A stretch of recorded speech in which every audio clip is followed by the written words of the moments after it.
Price Lord. ஆண்டவர்களை ஆஸ்வதிப்பாராக.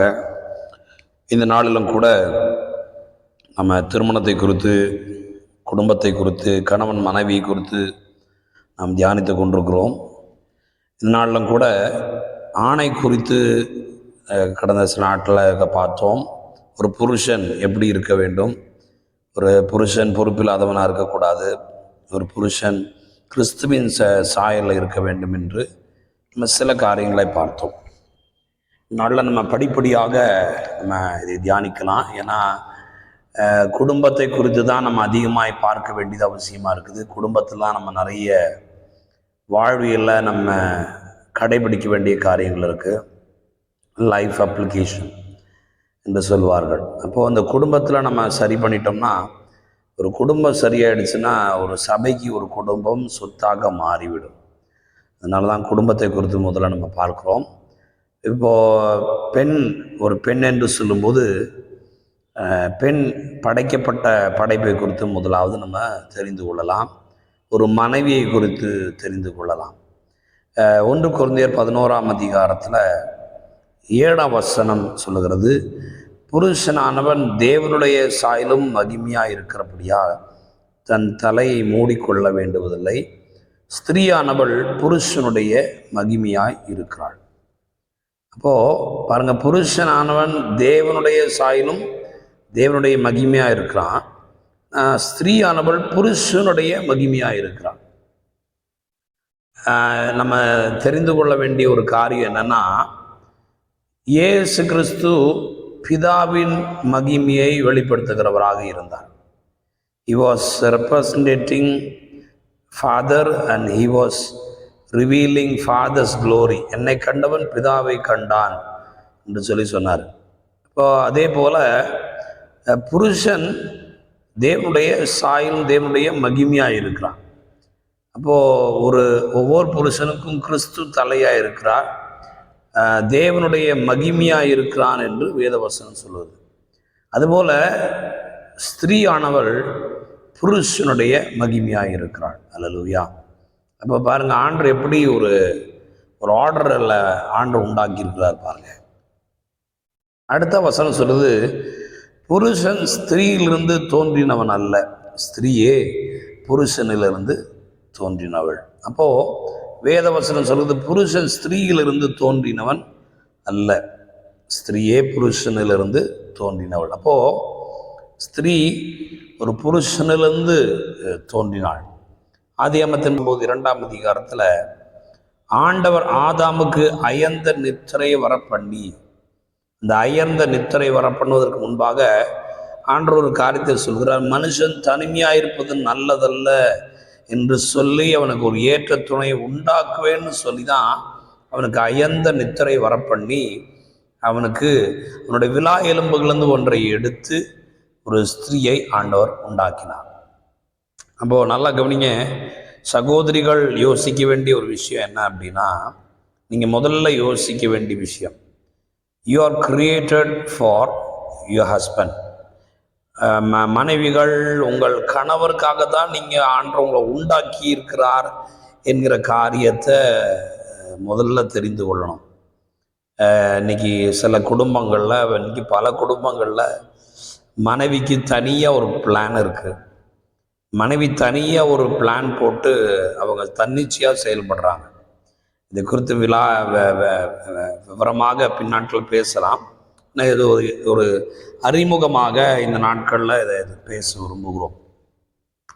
ஒரு மனைவி நன்றாய் புரிந்து கொள்ள வேண்டிய விஷயம், நான் என் கணவருக்காக நான் சிருஷ்டிக்கப்பட்டவள் என்கிற காரியத்தை முதலாவது உணர்ந்து கொள்ள வேண்டும். ஒவ்வொரு புருஷனும் நான் கிறிஸ்துவுக்காக உண்டாக்கப்பட்டிருக்கிறேன் என்று சொல்ல வேண்டும். அப்போது ஸ்திரீ புருஷனுக்காக சிருஷ்டிக்கப்பட்டிருக்கிறாள். ஒவ்வொரு பெண்ணையும் ஒரு குடும்பத்தில் வளர்க்கும்போது ஒரு 50 வருஷத்துக்கு முன்னாடி இதை தான் சொல்லி வளர்த்தாங்க. நீ ஒரு குடும்பத்தில் போய் இருக்க போகிற, அந்த குடும்பத்தை நீ தான் நடத்தணும், நீ தான் பொறுப்பாக இருக்கணும் அப்படின்னு சொல்லி. ஆனால் அது எப்படி இருந்ததுன்னா, அந்த பெண் மேலே ஒரு குடும்ப சுமை எல்லாமே பெண் மேலே இருந்தது. ஆண் எப்படி வேணால் இருக்கலாம் அப்படிங்கிற மாதிரி, ஆண் பொறுப்பு இல்லாமல் மனைவிக்கு துரோகம் பண்ணலாம், இன்னொரு மனைவி வச்சுக்கலாம், என்ன வந்தாலும் மனைவி வந்து அந்த குடும்பத்தை சகிச்சு கணவரை சகிச்சு வாழணும், அப்படி ஒரு பெண் மேலே சுமை இருந்தது. ஆனால் அது தவறு. ஆனால் அதே சமயம் இந்த நாட்களில் பார்த்தீங்கன்னா இந்த நாட்களில் பெண்ணுக்கு எந்த சுமையும் இல்லை, எந்த ரெஸ்பான்சிபிலிட்டியும் இல்லை, எந்த காரியத்தையும் சொல்லி வளர்ப்பது இல்லை. ஒரு பிள்ளைய ரொம்ப செல்லமாக வளர்த்து அந்த பிள்ளைய நம்ம என்ன செய்கிறோம், வளர்த்து ஒரு ஏஜ் வரும்போது, கல்யாண வயசு வரும்போது திருமணம் செஞ்சு கொடுத்துட்றோம். ஆனால் அதுக்கு பிறகு அந்த பெண் அந்த குடும்பத்தில் எதையும் சகித்து கொள்ளவோ அல்லது எதையும் ஏற்றுக்கொள்ளவோ கணவரிடத்தில் கீழ்ப்படிந்து இருக்கவோ தயார் இல்லாத நிலை இருக்கிறது நம்ம பார்க்குறோம். இன்னைக்கு அநேக குடும்பங்கள் விவாகரத்தில் முடிந்து வருகிறது. காரணம் என்னென்னா, ஒரு ஆணும் பெண்ணும் சரியாக அவங்களுக்கு போதித்து அவங்களுக்கு குடும்பத்தை குறித்தான முக்கியத்துவத்தை சொல்லி கொடுத்து அவங்கள ஆயத்தப்படுத்தாதனால தான் இன்றைக்கி நிறைய குடும்பங்கள் உடையுது. ஸ்தோத்திரம். இதுதான் உண்மை. இது ஒரு கசப்பான உண்மை. இன்னைக்கு பெண் சுதந்திரம், பெண் கல்வி, பெண் உரிமை எவ்வளவு முக்கியமோ அதே போல ஒரு பெண் தேவனுடைய திட்டத்தை தெரிந்து செயல்பட வேண்டியதும் ரொம்ப ரொம்ப முக்கியம். அப்போது ஒரு பெண், ஒரு ஸ்திரீயானவள் புருஷனிலிருந்து தோன்றினவள் என்று சொல்லப்படுது. அப்போது புருஷன் ஸ்திரீக்காக சிருஷ்டிக்கப்பட்டவன் அல்ல, ஸ்திரீயே புருஷனுக்காக சிருஷ்டிக்கப்பட்டவள். இது 9ஆம் வசனம் சொல்லுது. அப்போது புருஷன் ஸ்திரீக்காக சிருஷ்டிக்கப்பட்டவன் அல்ல. So man should not be like is not for a women, women is for man. அப்படின்னா ஒரு புருஷனுக்காகத்தான் ஒரு ஸ்திரீ உண்டாக்கப்பட்டிருக்கிறான். ஒரு ஸ்திரீ வந்து புருஷனுக்காக, அப்படின்னா ஒரு ஆணுக்காகத்தான் உண்டாக்கப்பட்டிருக்கிறீங்க. அப்போது உங்களுக்கு ஒரு விஷயம் இருக்குது, என்னென்னா உங்கள் கணவருடைய தரிசனம், உங்கள் கணவருடைய வாழ்க்கை, உங்களுடைய கணவருடைய எதிர்காலம் என்னவோ அதுதான் உங்களுடையதாக இருக்க வேண்டும். இந்த இடத்துல நம்ம முதல்ல படைக்கப்பட்ட பெண் ஏவாள் இடத்துல இருந்த ஒரு பிரச்சனை என்னன்னா, ஏவாள் ஆதாமுடைய வேலை என்னவோ அதுதான் ஏவாளுடைய வேலையாக இருந்திருக்கணும். ஆதாமுடைய தரிசனம் என்னவோ அதுதான் ஏவாளுடைய தரிசனமாக இருந்திருக்கணும். ஆதாமுக்கு என்ன கற்பனை ஆண்டவர் கொடுத்திருக்கிறாரோ அதுதான் ஏவாளுடைய கற்பனையாகவும் இருந்திருக்க வேண்டும். ஆதாமுடைய முடிவு என்னவோ அதுதான் ஏவாளுடைய முடிவாக இருந்திருக்க வேண்டும். ஆனால் நல்லா கவனிங்க, ஆதாமுக்கு ஆண்டவர் கொடுத்த வேலை என்னன்னா, நீங்கள் தோட்டத்தை பண்படுத்தவும் அதை பாதுகாக்கவும் அதை ஆண்டவர் என்ன பண்ணார், அவங்க கையில் கொடுத்தார்.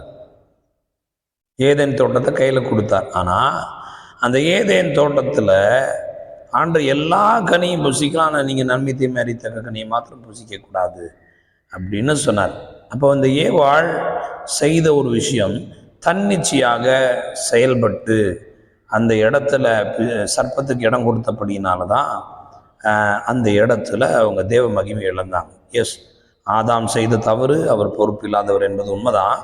ஆனால் ஏவாள் மீதும் தவறு இருக்கிறது. என்ன அப்படின்னா, ஏவாள் ஒரு சுயநலமாய் தன்னிச்சையாய் செயல்பட்டு அந்த இடத்துல இந்த சர்ப்பத்தின் வார்த்தைகளுக்கு இடம் கொடுத்தபடினால தான் அந்த இடத்துல ஏவாளும் விழுந்து போனால் ஆதாமும் விழுந்து போனான். அப்போது நல்லா கவனிங்க, இயேசு கிறிஸ்து யோவான் எழுதின சுவிசேஷத்தில் 5ஆம் அதிகாரத்தில் சொல்லும்போது, என் சுயமாய் நான் ஒன்றும் செய்யாமல் பிதா செய்ய குமாரன் காண்கிறது எதுவோ அதையே செய்கிறார் என்று சொல்லுகிறார். அப்போது பிதா எதை காண்பிக்கிறாரோ அதை குமாரன் செய்கிறார்.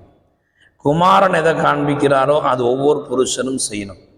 ஒவ்வொரு புருஷன் எதை காண்பிக்கிறாரோ அது ஒவ்வொரு ஸ்திரீயும் செய்ய வேண்டும். இதுதான் தேவனுடைய ஒரு வழிமுறை, தேவனுடைய ஒரு திட்டம். அப்போது ஒரு புருஷன் செய்ய வேண்டிய விஷயம் என்னவோ, புருஷனுடைய தரிசனம் என்னவோ அதில் மனைவி நிற்க வேண்டும். அந்த மனைவி தெரிந்து கொள்ள வேண்டிய ஒரு விஷயம், ஒவ்வொரு ஸ்திரீயும் புருஷனுடைய மகிமை. ஒவ்வொரு ஸ்திரீ புருஷனுக்காக சிருஷ்டிக்கப்பட்டிருக்கிறாள். புருஷனுக்காக ஸ்திரீ சிருஷ்டிக்கப்பட்டிருக்கிறாள் என்று ஸ்திரீக்காக புருஷன் சிருஷ்டிக்கப்படவில்லை.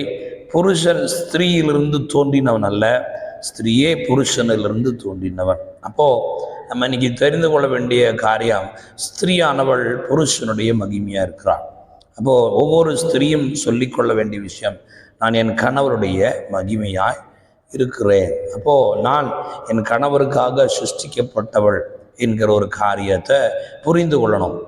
அவங்க கணவருடைய தரிசனத்தில் நிற்கணும்.